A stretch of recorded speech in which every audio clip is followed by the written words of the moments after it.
नायब तहसीलदार पदावर असलेले अडसुळे यांच्या घरी 30 तारखेला रॉबरीची घटना घडली होती। त्यांच्या घरात शिरून दोन अज्ञात आरोपितांनी जनगणनाचे कर्मचारी आहोत असे सांगून घरात आले होते आणि त्यांनी जनगणनाचं काम करतोय म्हणून नाव वगैरे लिहून घेतले आणि त्यांच्या पत्नीला मग आधार कार्ड मागितला। आधार कार्ड आणण्यासाठी त्या घरात ज्यावेळेस गेल्या आणि बाहेर आले तर त्यांना चाकू आणि बंदूक दाखवली असं त्यांनी फिर्याद दिली आणि बंदूक दाखवल्यानंतर घाबरवलं त्यांना। त्यांचे हात बांधले, चिकटपट्टी त्यांच्या तोंडाला बांधून टाकलं आणि बेडरूममध्ये घेऊन गेले। कपाटातून पैसे आणि त्यांच्या अंगावर असलेले मंगळसूत्र आणि दागिने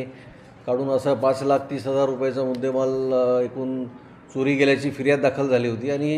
दिवसा घडलेली घटना असल्यामुळे शहरात थोडीशी पॅनिक झाली होती। त्या घटना सिरियस असल्यामुळे आम्ही सर्व स्तरावरून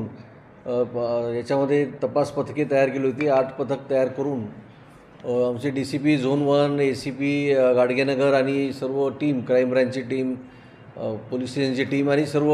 DB पथक यांनी सर्व एफर्ट्स घेतले आणि आज रात्री काल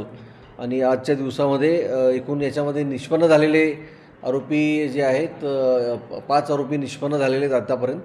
ज्यामध्ये काही बाहेर थांबून रेकी करत होते किंवा वॉच करत होते आणि